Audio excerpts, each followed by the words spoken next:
If you or someone you love depends on SNAP or any type of federal assistance, what I'm about to tell you could change how the government handles benefits across the entire country. A federal judge has just issued an emergency order requiring the U.S. government to release billions of dollars in frozen funds for SNAP, the Supplemental Nutrition Assistance Program.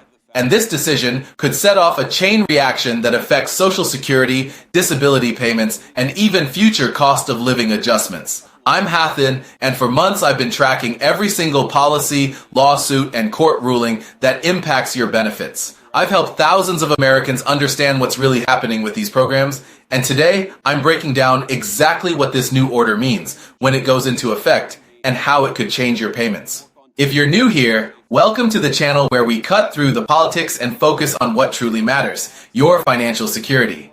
And to all my returning viewers, thank you for trusting me to keep you informed. Before we dive in, drop a comment below and tell me if you currently receive SNAP, Social Security, or disability benefits. It helps me know who's being affected most by these policy shifts. Here's what's happening. Earlier this week, a federal judge in Washington, D.C. ruled that the federal government must immediately unlock over $620 billion in SNAP funds that had been delayed due to ongoing budget disputes and administrative holds. These funds were originally allocated for emergency food assistance and benefit expansion under the federal agriculture and nutrition budget. However, after the last government funding standoff, a large portion of that money was placed on hold while Congress debated its reallocation. Several states, along with advocacy groups representing low-income families, filed a lawsuit arguing that the federal government was violating existing law by withholding those funds. The court agreed, stating that the federal government has a legal obligation to distribute SNAP funds as appropriated by Congress and cannot use bureaucratic delays or funding freezes to avoid making payments. The decision is historic. Not only does it force immediate action on SNAP funding, but it could also reshape how the government manages money for other social programs, including Social Security and Supplemental Security income. The ruling clarifies that once Congress authorizes funds for benefits, federal agencies must act quickly to deliver them. No excuses, no political delays. According to court documents, the Department of Agriculture and the Department of Health and Human Services have been ordered to begin the release of funds within 10 business days. This means states will start receiving additional funding for food assistance as early as next week. That includes expanded benefits for millions of households that have been struggling to afford groceries due to rising prices. Let's talk about what this means for you. If you currently receive SNAP, you could see a noticeable increase in your benefits over the coming weeks. States that had cut back on emergency allotments may temporarily restore those higher payments. For some households, that could mean an additional $95 to $120 per month, depending on family size and income level. But the ripple effects go far beyond food assistance. Economists and policy experts are warning that this court ruling could set a new legal precedent affecting every major benefits program. If agencies are required to fully use appropriated funds for their intended purpose, it could mean faster disbursements and fewer delays for Social Security and disability payments in the future. Here's where it gets complicated. The government argued that the freeze was necessary to manage budget limitations caused by the debt ceiling and ongoing appropriations battles. But the court disagreed, emphasizing that agencies do not have the authority to pause or repurpose benefit funds without congressional approval. This is a big deal because it means future administrations could face legal challenges if they try to delay benefit payments or redirect funds. Let's break this down further. SNAP, or the Supplemental Nutrition Assistance Program, provides monthly assistance to over 42 million Americans, including retirees, veterans, and people with disabilities. During the pandemic, benefits were temporarily increased under emergency declarations, but when those ended, millions of households saw their monthly benefits drop dramatically, often by $100 or more. Many states have been waiting for federal approval to restore or supplement those benefits. Now, because of this judge's ruling, they'll have the funding authority to do exactly that. Several states, including California, Texas, Florida, and New York, are expected to issue guidance within days explaining how they'll distribute the additional funds. Other states, especially those with high food insecurity rates, are likely to follow quickly. That means if you're currently receiving SNAP, you should keep a close eye on your state's benefit portal or your EBT account notifications for updates.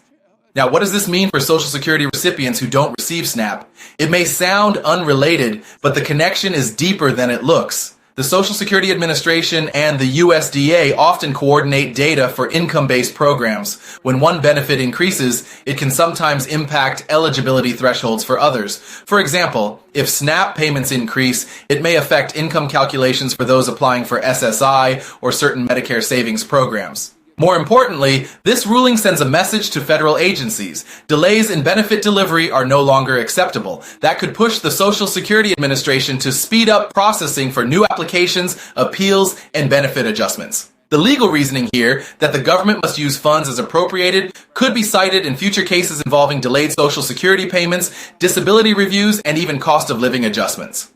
Let's talk numbers. According to the USDA's recent data, about 12% of all SNAP recipients are retirees and another 22% are individuals receiving disability benefits. That means this court order directly impacts some of the most financially vulnerable groups in the country, the same groups who depend on Social Security as their primary source of income. For these households, even a small increase in SNAP can make a huge difference, especially with food prices up nearly 25% over the last 4 years. Advocates are calling this a major victory for seniors and low-income families. But some lawmakers are warning that it could trigger new budget challenges. The federal government will need to find the money to cover the immediate release of these funds, which may come from other administrative budgets. That's already sparking political debate in Congress over where the cuts will come from and whether this ruling oversteps judicial authority.